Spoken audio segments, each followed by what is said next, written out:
Hey guys, this is Comic Uno, and today I'm doing Comic Uno episode 259, and this show will review all the comics I read this week in one show. We go least favorite to pick of the week, best pick of the week, and everything in between. So let's get started. Kind of a normal / large week for me, which was 21 books. Also, little note, not sure if I'll have Comic Uno episode next week because of New York Comic Con. All really depends if I can get the reviews up on Wednesday. I'm going to try to at least get 1 or 2 individual reviews, especially What If, Spider-Man, and Paper Girls. Those are 2 reviews I definitely want to try getting up for you guys. But if I don't get Comic Uno episode, I'm sorry. Hopefully I can. We'll see. So I want to give you guys that warning. But yeah, let's get into this week's reviews. So number 21 for me this week was Marvel 2-in-1, issue 10. I'm really not a fan of the artwork. Honestly, a lot of this art looks like thumbnails, where, you know, if you know comic books, thumbnails are the sketches before the actual pencils, and it's just that rough, the artwork here. I really don't feel like it is very detailed, feels very rushed, and that was a big downfall for me. Also, story-wise, not really needed, just because we've gotten the Fantastic Four already. It's this kind of prequel story, but again, do we need this prequel story? I'm just really excited for this series to finally just be a regular Fantastic Four team-up book, with Reed being in the next issue. So I am excited for that, but wasn't a huge fan of this story arc. I just feel like they didn't really know what to do with it because Fantastic Four was returning, and I guess they had a few issues left of story. I don't know, but it just kind of feels like a weird production thing going on here. So honestly, I gave this 1.5 stars. I wasn't really into the story, and I really didn't like the artwork for this one. So moving on to number 20, which is, I'm sad to see this so low, Extermination, issue 3. This one just felt a little bit too crowded. I really tried to move on to too many X characters where I couldn't get the whole story, and I feel like there was less plot progression in this issue compared to the first 2. And also, I like the artwork a lot, but I do feel like it's a little bit more rushed than what we saw with issue 1. But overall, not a bad event at all. I just think a weaker issue for the event. So hopefully it starts picking up and focusing on certain characters in the next issue. So I gave that 2.5 stars. Moving on to number 19, which is Stranger Things, issue 1. Really like this cover, but did not like the coloring for this book. Really bright, as you can see. Kind of a weird contrast going on with the colors. Artwork was okay. I mean, it kind of looks like the actors, but I really think, again, the coloring was so distracting. I didn't really like how light it was, so I wasn't a big fan of that. And even here, I feel like Will looked a little awkward. So some of the proportions were a little weird. And the story, just not necessary unless you're a hardcore Stranger Things fan. It didn't really hook me onto, alright, what happened with Will between season 1 and season 2, that's the story. You get a little bit of 11, which is cool, but again, just didn't hook me for the rest of the miniseries, sadly. So, giving this one 2.5 stars, and that is number 19. Moving on to number 18, which is The Mighty Morphin Power Rangers, issue 31. Another book I am seriously disappointed this is so low. You know, I'm a big Power Rangers fan, really excited for Marguerite Bennett being on this book, but this premiere issue for me just felt way too crowded, and I didn't really get the feeling of the team, and I was disappointed with that. Hopefully, as the series goes on, it, you know, lessens the chaoticness of the storyline and kind of slows things down to get the dynamic of the team. Also, the pencils for me weren't as strong as what we've been getting. Like over here, I feel like there could have been more detail in their faces to kind of, you know, see their personalities a little bit more. So, definitely could have had stronger pencils. Just very light lines over here. But the coloring's gorgeous. I love the colors and how it really pops. The use of pinks and greens and really diverse palette here. So, I really like the coloring. But hopefully I like the story and artwork / pencils a bit more for the next issue. Obviously, I'll keep picking it up, but I was a little disappointed with this premiere issue. And I gave that 2.5 stars. So number 17, we are up to Justice League Odyssey, issue 1. We did talk about this in my in-depth review that I posted this week, today, so I won't go too in-depthly, but this is definitely more personal preference than anything. I'm not a big epic poem space person, and really I picked it up for Jessica Cruz because I like her character, and she was pretty good here, and the team was interesting, but I also like this whole epic poem slash legit Odyssey they're going on, but in a space take, you know, a cosmic take that they're having with it. But it's just genres I can't truly get into, so again, it's just personal preference. Couldn't get into this issue. But I really like the artwork. I do like Cedric's artwork a lot, and I think it fits the tone for this book as well. So I'm going to give that 2.5 stars, though, more subjectively. Again, just couldn't get into that one. Didn't really have a hook either for the next issue. Alright, moving on to number 16. Which is Regression, issue 11. I think there's only a few issues left. Maybe the next issue is the last. And overall, I feel like the beginning of the book was a bit stronger than the end, but I'm glad they're focusing on Molly again. I like her character, and I do feel like the personal journey has been taken away a bit, because it's like, oh, here's the regressive person, you know, the person from their previous life taking over their body, and we don't know that character as much, so it takes away the personal stakes for me a bit, but I'm hoping in the next couple of issues, or the last issue, we get to see a bit more from Molly and Adrian as characters, because the part I liked a lot here was Molly, when we actually got to see her. But when you go into the past lives so intensely, that's where it loses interest for me. But I do really love the artwork and the creepiness of it, the bugs, everything like that, so that's a very, very good part of it. So I'm going to give that 3 stars, and that is number 16. Moving on to number 15, which is Edge of Spider-Geddon, issue 4. Some pretty solid artwork. I will say Harry and Norman looked very similar, but they always do, so I can't really complain about the artwork there. There's some cool costume ideas of Norman's new spider costume and a different goblin costume, so that was cool. But I actually enjoyed this more after reading the plot summary, because as I was reading the book, it got very confusing. I'm like, alright, so who's Spider-Man, who's not?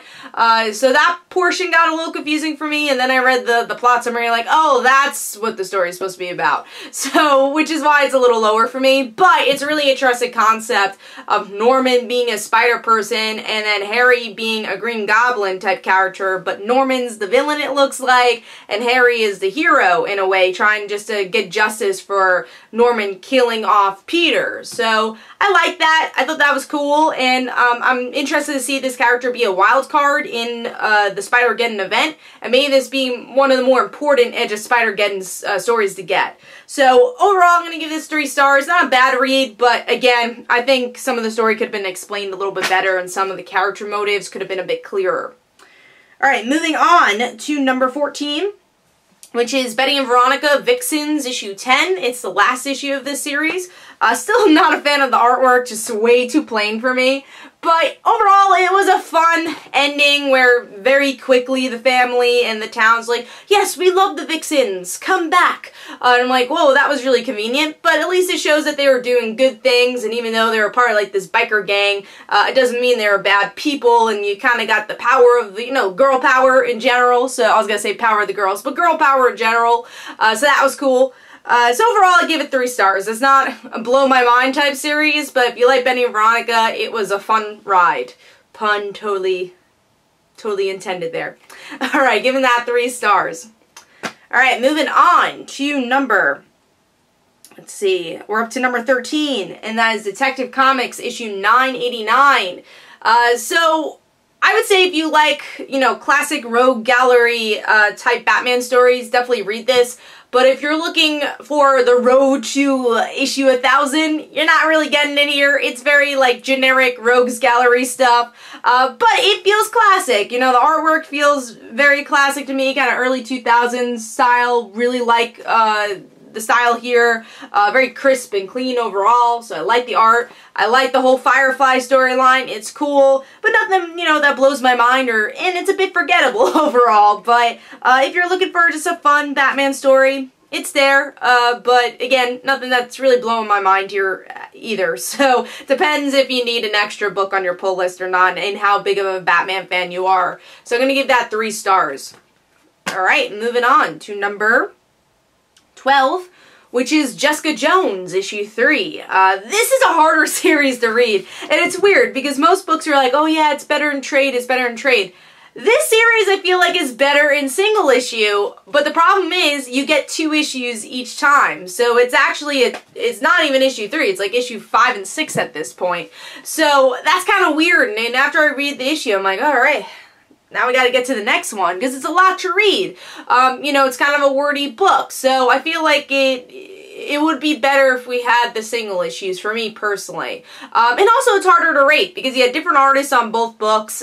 They're totally different stories of, one's completing a story arc with this boyfriend who ends up having these, like, 2 bodies and 2 different people.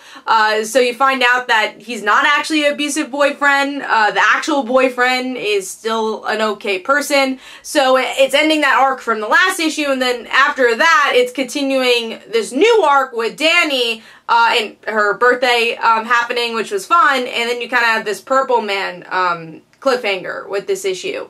So again, 2 completely different stories, so it's kind of weird to have the 2 issues. It's a little jarring for me. But what I think overall of the stories, I like the first one. I thought it was cool. It didn't blow my mind, but it was a fun story.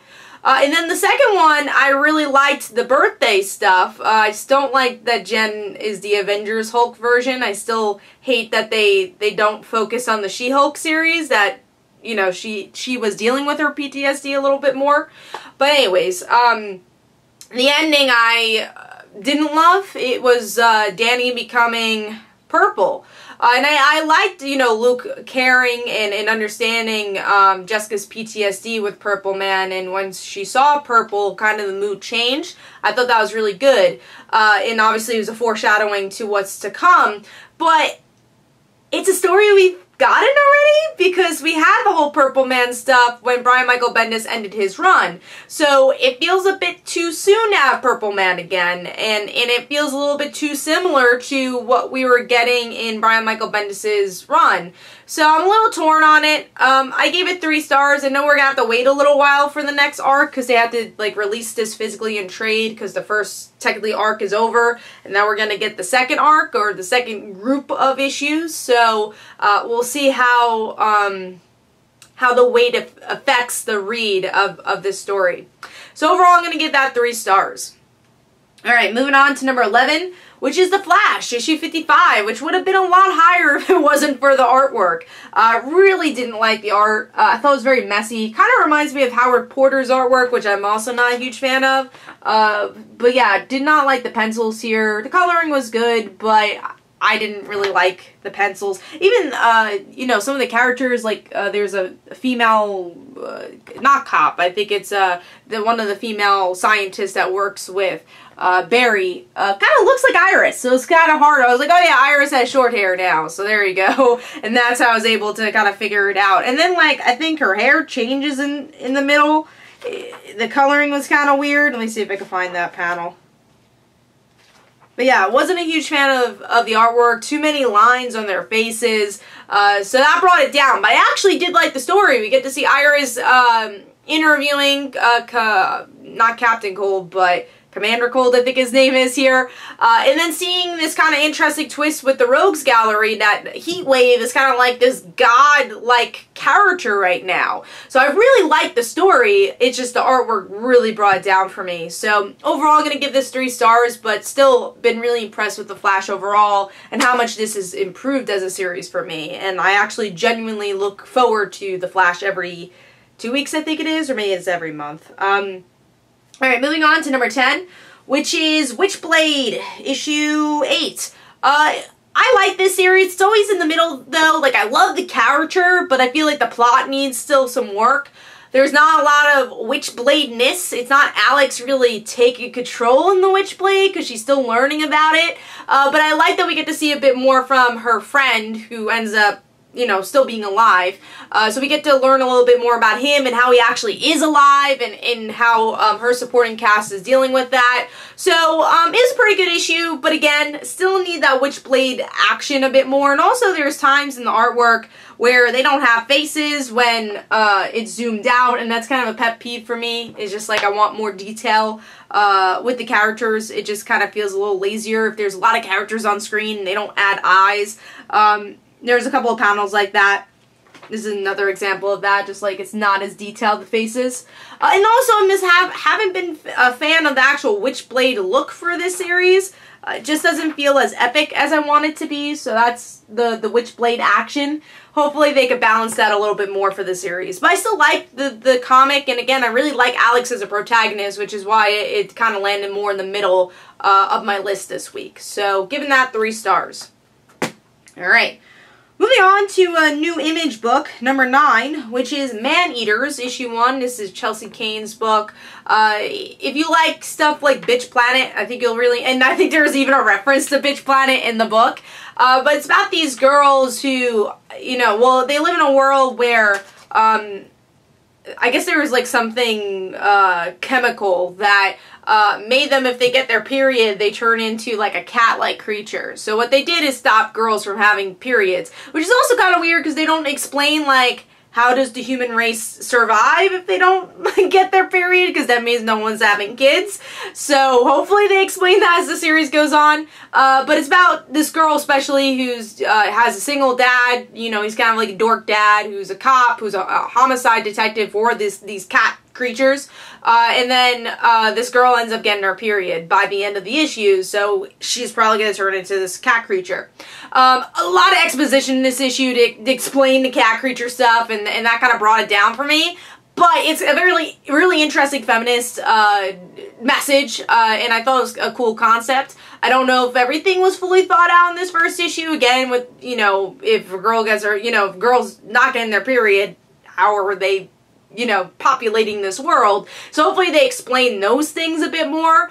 But I'll give it 3.5 stars. I also like that the artwork was a bit more cartoony, especially because they're focusing on adolescent kids.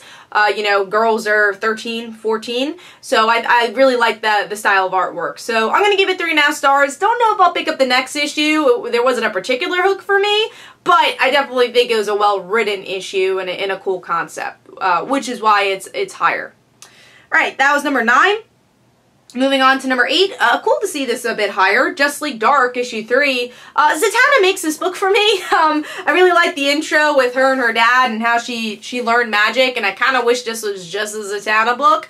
But I do like Wonder Woman a lot here too. She kind of has this weird magic thing going on in the issue, and they're defeating like pure magic. They're trying to fight pure magic, this like creature that is pure magic. So I thought that was cool. Artwork's pretty solid overall, and it has an interesting concept and the biggest hook out of the Justice League titles for me. So I'll be reading that one digitally for a while, and hopefully we get to see a lot more Zatanna, because again, she's the best part of the series. So I'm going to give that 3.5 stars. Moving on to number 7, which is Spider-Geddon, issue 0. Again, kind of in the vein of the Edge of Spider-Geddon series, you don't necessarily need this issue. There's a little bit about the Inheritors in the end, but didn't really like the artwork there, but it does look like the art's going to be better for the actual event.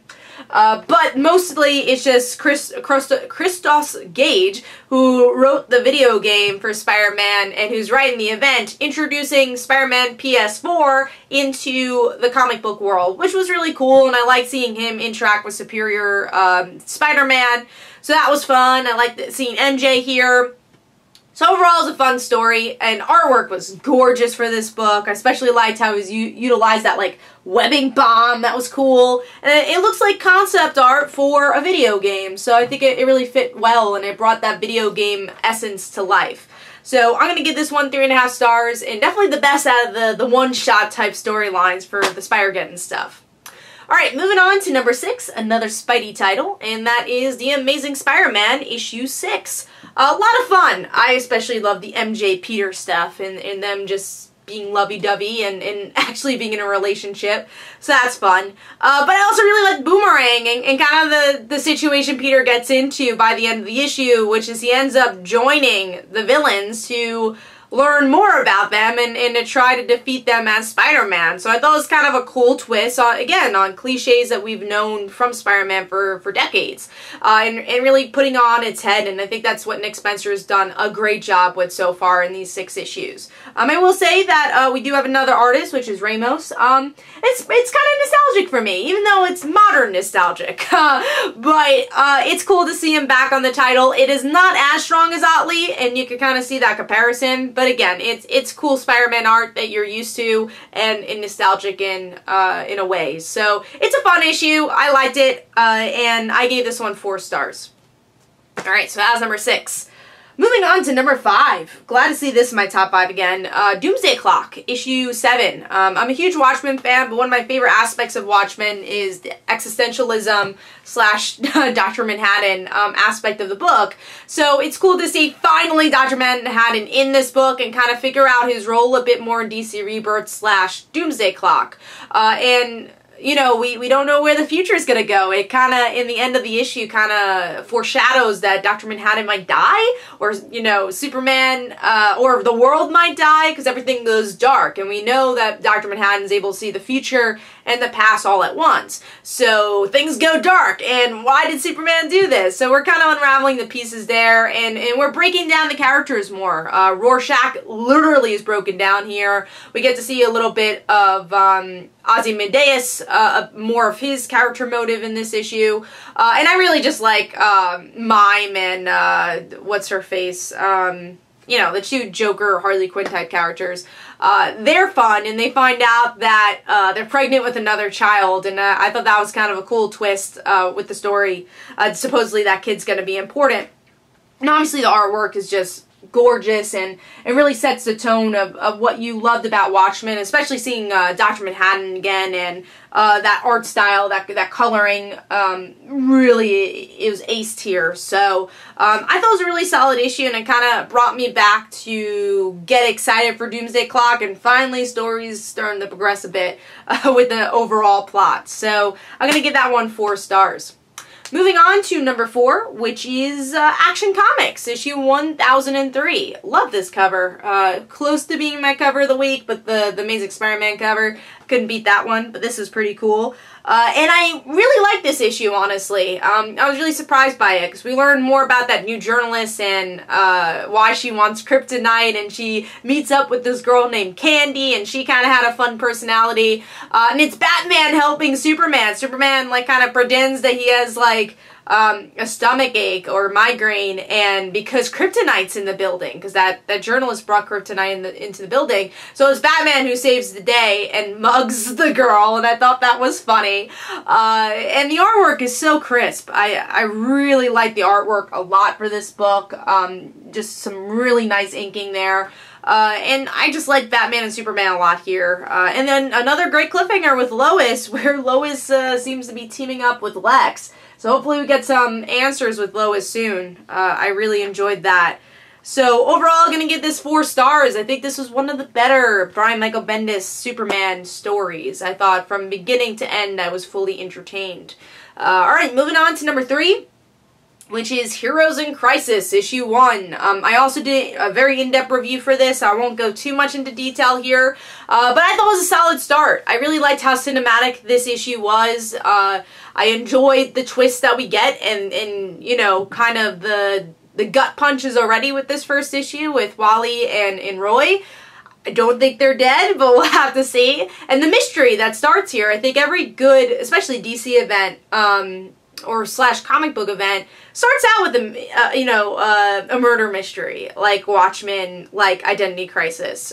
So I thought this was a really cool framework to see many heroes are dead, and how this happened.